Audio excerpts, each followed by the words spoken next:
রমজানের সবচেয়ে দামি সময়, যে কদর মিস করলো সে সব মিস করলো, হি ইজ দ্য লুজার। কদর যেন আমাদের মিস না হয়, আজকে থেকেই ক্যালেন্ডারে মার্ক করে রাখেন। সব কাজ পেছনে ফেলে, সব ব্যস্ততাকে পেছনে ফেলে ইবাদতের জন্য আমরা প্রস্তুত থাকবো কদরের রাতে। কোনোভাবে কদর যেন আমাদের মিস না হয়, ইনশাআল্লাহ। বলেন তো সবাই, টানা ইবাদত। ইদা জাআল আশরু আহিয়াল লাইলা আইকাযা আহলা ওয়া জাদ্দা ওয়া শাদ্দাল মিজার। সারা রাত জেগে ইবাদতের নজির নবীজির নাই, শুধু রমজানের শেষ দশক ছাড়া। সুবহানাল্লাহ বলেন। কদর তালাশ করুন, রমজানের সবচেয়ে দামি সময়। বিষ্ণু বলেন, মান হুরিমা খাইরাহা ফাকাদ হুরিম। যে কদর মিস করলো সে সব মিস করলো, হি ইজ দ্য লুজার। আচ্ছা বলেন, এই বরকতের মাসে আমরা কি লুজার হতে চাই না গেইনার হতে চাই?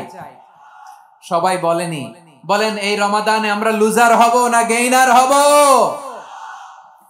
ইন্না আনজালনাহু ফি লাইলাতিল কদরি ওয়া মা আদরাকা মা লাইলাতুল কদর। লাইলাতুল কদরি খায়রুম মিন আলফি শাহর। পড়েন আল্লাহু আকবার। লাইলাতুল কদরি খায়রুম মিন আলফি শাহর, হাজার মাসের চেয়েও সেরা। 1000 মাসে হয় 83 বছর 4 মাস।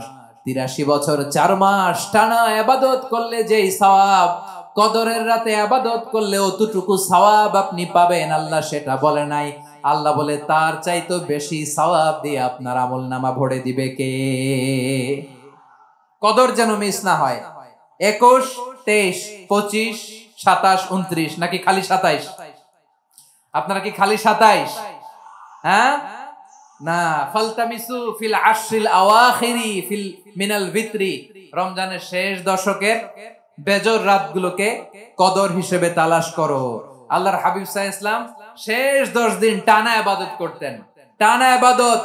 ইদা জাআল আশরু আহিয়াল লাইলা আইকাযা আহলা ওয়া জাদ্দা ওয়া শাদ্দাল মিজার। সারা রাত জেগে ইবাদতের নজির নবীজির নাই, শুধু রমজানের শেষ দশক ছাড়া। সুবহানাল্লাহ বলেন। নিজেও ঘুমাতেন না, ফাতেমা রাদিয়াল্লাহু তাআলা আনহু, আলী রাদিয়াল্লাহু তাআলা আনহু কাউকে ঘুমাতে দিতেন না, সবাইকে জাগিয়ে তুলতেন। আমরা সারা রাত জেগে ইবাদত করব, রাজি আছেন তো? কদর যেন আমাদের মিস না হয়, আজকে থেকেই ক্যালেন্ডারে মার্ক করে রাখেন। সব কাজ পেছনে ফেলে, সব ব্যস্ততাকে পেছনে ফেলে ইবাদতের জন্য আমরা প্রস্তুত থাকবো কদরের রাতে। কোনোভাবে কদর যেন আমাদের মিস না হয়, ইনশাআল্লাহ। বলেন তো সবাই, ওয়া মা আতাইতুম মিন যাকাতিন তুরিদুনা ওয়াজহাল্লাহি ফাউলাইকা হুমুল মুদঈফুন। তোমরা মনে করো না যাকাত দিলে তোমাদের সম্পদ কমে যায়, এটা ভেবো না। বরং তোমরা আল্লাহর খুশির জন্য যে যাকাত দাও, তারপরে তোমার যে সম্পদ থাকে ওই সম্পদের মধ্যে প্রবৃদ্ধি দান করে কে? আপনি মনে করছেন দিলে কমে? চাঁপাইনবাবগঞ্জের ভাইয়ের আওয়াজ করে বলেন, দান করলে কি সম্পদ কমে নাকি বাড়ে? আওয়াজ করে বলেন, কমে না বাড়ে? বাড়ে। যেটা দান করেন, কামাসালি হাব্বা আম্বাতাত সাবআ সানাবিলা ফি কুল্লি সুমবুলাতিন মিয়াতি হাব্বা। 1 টাকা দান করলে এটা চারা বীজের মতো, রূপে দিলে 7টা শীষ, প্রতি শীষে হয় 100 শস্য দানা। আল্লাহ যারে চায় এরকম বাড়ায় দেয়, প্রবৃদ্ধি দেয়। সুবহানাল্লাহ। এজন্য মুক্ত হস্তে দান করতে রাজি আছেন? আগে আগে যাকাত ক্যালকুলেট করে রাখেন। আপনার যাকাত বর্ষ যদি পরেও হয়, দেরি করেও হয়, ধরেন যে প্রতি বছর মুহররমে দেন, আপনি আগে দিতে পারবেন। যাকাত অগ্রিম আদায় করা যায়। সুবহানাল্লাহ বলেন। বিষ্ণু সাল্লাল্লাহু আলাইহি ওয়াসাল্লাম রমাদানে এত দান করতেন, কানা আজওয়াদান নাস। কিন্তু রমাদানে আজওয়াদুন নাস আজওয়াদু বিল খাইরি মিনার রিহিল মুরসালা। প্রবাহিত বাতাসের চেয়ে বিশ্বনবী আরো প্রধানতা বেড়ে যেত। প্রবাহিত বাতাস যেমনি সবাইরে বাতাস দেয়, আস্তিক নাস্তিক মুমিন কাফির সবাইকে শীতল করে দেয়, তেমনি নবীজির রমাদানের দান ছিল এমন, কেউ নবীর কাছে চেয়ে ফিরে গিয়েছে এর নজির নাই। জোরে বলেন সুবহানাল্লাহ। রব্বুল আলামিন বলেন, ওয়া মিনাল লাইলি ফাতাহাজ্জাদ বিহি নাফিলাতান লাকা আসা আইয়াবআসাকা রাব্বুকা মাকামাম মাহমুদা। ও নবী, রাতের কিছু অংশ সময়ে তাহাজ্জুদের সালাত আপনি আদায় করবেন, কারণ এই তাহাজ্জুদ হলো আপনার জন্য নাফিলাতাল লাক, অতিরিক্ত ফরজ। আপনাকে মাকামে মাহমুদে অধিষ্ঠিত করবে কে? এজন্য যারা সম্মানিত হতে চান, সম্মানের আসনে যেতে চান, তাদের জন্য তাহাজ্জুদ অবধারিত। আমরা রমজানে সাহারির আগে তাহাজ্জুদ পড়তে চাই কি চাই না? এই নামাজটারে আল্লাহ বড্ড ভালোবাসেন, কেন জানেন? কারণ গভীর ঘুমকে স্যাক্রিফাইস করে আমরা এই নামাজ পড়ি। হুজুদ, এটা মাঝরাতের ঘুম, শেষ রাতের ঘুম, যেই ঘুমটা বড্ড মজা লাগে। কাঁথা টেনে টেনে, ব্ল্যাঙ্কেট টেনে টেনে আরেকটু ঘুমাইতে মন চায়, আরেকটু, আর 1 মিনিট, আর 2 মিনিট, এরকম একটা মজার ঘুম শেষ রাতে আছে না নাই? এই শেষ রাতের ঘুম, এই হুজুদের ঘুমকে স্যাক্রিফাইস করে যেই সালাত পড়া হয়, ওই সালাতের আরবি নাম হচ্ছে সালাতুল হুজুদ বা সালাতুত তাহাজ্জুদ। চিল্লায় বলেন আল্লাহু আকবার। এজন্য আল্লাহ তাআলা তাহাজ্জুদের সালাতকে এত পছন্দ করেন। পড়বেন তো রমাদানে? আমার প্রিয় ভাইরা, প্রতি রাতে রমাদানে আল্লাহর ফেরেশতারা আহ্বান জানায়, ইয়া বাগিয়াল খাইরি আকবিল, ইয়া বাগিয়াশ শাররি আকসির। হে কল্যাণের পথের যাত্রী, আকবিল, প্রসিড, আরো ইবাদত করো, আগাও আগাও, আরো জান্নাতের নাজ নেয়ামত কামাও। হে অকল্যাণের পথের যাত্রী, আকসির, স্টপ স্টপ, অনেক হয়েছে। আন্না, এ রমাদান, এটা পাপের মাস নয়, এটা ইবাদত করে জান্নাত কামানোর মাস। চিল্লায় বলো ঠিক কি না? ওয়ালিল্লাহি উতাকাউ মিনান নার ওয়া যালিকা কুল্লা লাইলা। প্রতি রাতে, রমাদানের প্রতি রাতে আল্লাহ তাআলা এরকম লাখো বনি আদমকে maaf করে দেওয়ার ঘোষণা দেয়, নাজাতের ঘোষণা দেয়। আমরা আল্লাহর পক্ষ থেকে মাফ, নাজাত চাই কি চাই না? আমরা যদি নাজাত পেয়ে যাই, আর কিছু চাই? কথা বলে না। আমাদের নাজাত লাগবে। আওয়াজ করে বলেন তো কি লাগবে? আর কিছু যে চাই না আমি, চাই গো নাজাত। আল্লাহ তোমার কাছে আমার এই মোনাজাত। আর কিছু যে চাই না আমি, চাই গো নাজাত। আল্লাহ তোমার কাছে আমার এই মোনাজাত। আল্লাহ তোমার কাছে আমার এই মোনাজাত। পড়েন আমিন, আর জোরে আমিন। তাহলে রমাদানকে আমরা বুদ্ধিমানের মতো কাজে লাগাতে চাই কি চাই না? আমার প্রিয় ভাইরা, ধীরস্থির ভাবে কোরআন তেলাওয়াত করুন, তাড়াহুড়ো করে নয়। আনাস রাদিয়াল্লাহু তাআলা আনহু বলতেন, রুব্বা কারি লিল কুরআন ওয়াল কুরআনু ইয়ালআনহু।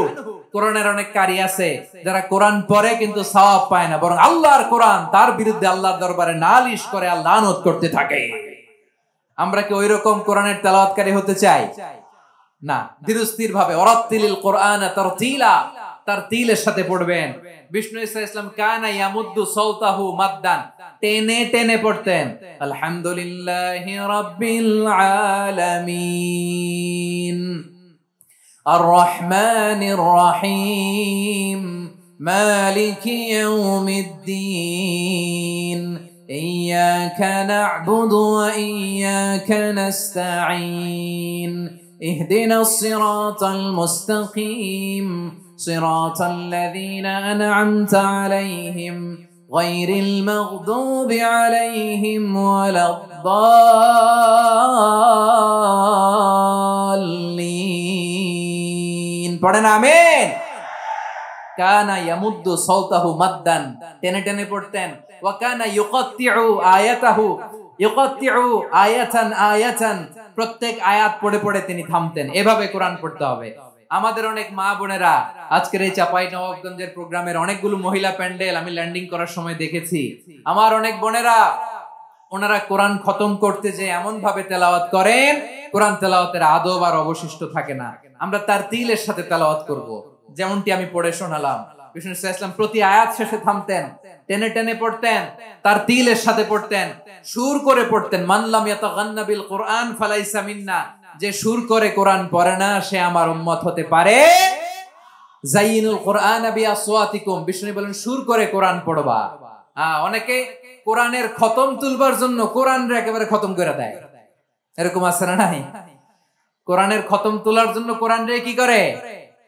একেবারে খতম করে দেয়। না, আপনি ধীরস্থির ভাবে পড়ে যদি খতম দিতে পারেন মাশাআল্লাহ, না পারলে যতটুকু পারেন পড়বেন। এরপর অনুবাদ পড়ার চেষ্টা করবেন, তাফসীর পড়ার চেষ্টা করবেন। আপনাদের জন্য এক অনন্য উপহার রয়েছে আমার পক্ষ থেকে, এক নজরে কোরআন। 114 সূরার সারমর্ম, সার নির্যাস আমরা নিয়ে এসেছি এখানে। বাংলা ভাষায় আমার জানা মতে খুব সম্ভবত এই প্রথম কাজ কেউ করে নাই। আরবিতে পাবেন এরকম অনেক বই, ইংরেজিতে কিছু কাজ আমরা দেখেছি, কিন্তু বাংলায় পাবেন না। এত চমৎকার ভাবে আমরা সূরাগুলোর সারমর্ম, সার নির্যাস তুলে ধরার চেষ্টা করেছি। 5 পৃষ্ঠায় আপনি জেনে যাবেন এই সূরার সেন্ট্রাল থিম কি। 5 পৃষ্ঠায় জেনে যাবেন মেজর থিম কি, এই সূরায় কি কি নিয়ে আলোচনা করা হয়েছে, এই সূরা থেকে মূল লেসন কি, মূল শিক্ষা কি, সহজে আপনারা বুঝে যাবেন। সুযোগ হলে এটা সংগ্রহ করবেন। আপনারা যে কোনো ধরনের ভালো অনুবাদ আপনারা পড়বেন, তাফসীর পড়বেন। আমরা কোরআনময় করতে চাই। খতম কোরআনে রমাদানের 1 খতম দেওয়ার একটা সহজ পদ্ধতি হচ্ছে রমাদানের প্রতি নামাজের পরে 4 পৃষ্ঠা। প্রতি নামাজের পরে কয় পৃষ্ঠা?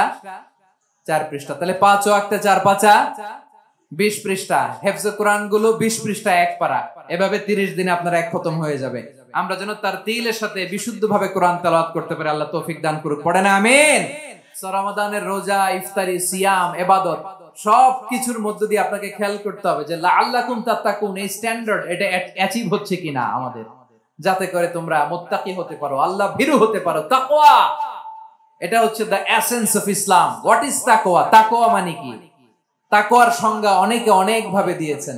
আমি সরাসরি সাহাবাদের কাছ থেকে একটা সংজ্ঞা আপনাদের শোনাচ্ছি। ওমরে ফারুক রাদিয়াল্লাহু তাআলা আনহু উবাই ইবনে কাব রাদিয়াল্লাহু তাআলা আনহুকে জিজ্ঞেস করেছিলেন, ইয়া উবাই মা হুয়া তাকওয়া? হে উবাই, তাকওয়া কি? তাকওয়া কাকে বলে? উবাই ইবনে কাব তিনি প্রশ্নের উত্তর না দিয়ে উনিও আবার প্রশ্ন ছুড়লেন। তিনি বললেন, ইয়া আমিরুল মুমিনিন, আমা সালাকতা তরিকান যা শাউক? আপনি কি কাঁটাযুক্ত রাস্তা দিয়ে মরুভূমিতে কখনো হেঁটেছেন? যে রাস্তার চারদিকে ক্যাকটাস, গুলমলতার কাঁটা, হেঁটেছেন? ওমরে ফারুক বললেন, নাম, হেঁটেছি। বালা, হেঁটেছি। কাইফা আমিলতা, কিভাবে হেঁটেছেন? ওমরে ফারুক বললেন, শাম্মারতু ওয়াজতাহাতু, আমি আমার জামা, জুব্বা আর চাদর আটোসাটো করে গায়ের সাথে এমন ভাবে মিলিয়ে রেখেছি, এমন সাবধানে হেঁটেছি যাতে করে মরুভূমির ক্যাকটাসের গুলমলতার কাঁটা আমার গায়ে বিঁধে না যায়। উবাই ইবনে কাব বললেন, ফাযালিকা হুয়া তাকওয়া। আরে তাহলে আপনি তো ঠিকই জানেন তাকওয়া মানে কি। এটাই তো তাকওয়া। ওই রাস্তা দিয়ে যেভাবে হেঁটেছেন, পুরো দুনিয়ার জিন্দেগিটা এইভাবে সাবধানে চলার নামই হচ্ছে তাকওয়া। চিল্লায় বলো ঠিক কিনা? এই দুনিয়াতে পাপ পঙ্কিলতা থাকবে, শয়তানির হাতছানি থাকবে, অপরাধ প্রবণতা থাকবে, নফসের খায়েশ থাকবে, অন্যায়ের হাতছানি থাকবে। সব কিছুকে দলে মুচড়ে পেছনে ফেলে সাবধান হয়ে এই দুনিয়ার সিরাতুল মুস্তাকিমের পথে চলতে হবে। যে রাস্তা শুরু হয়েছে দুনিয়াতে, শেষ হয়ে গিয়েছে আল্লাহর জান্নাতের ভেতরে। চিল্লায় বলেন ঠিক কিনা?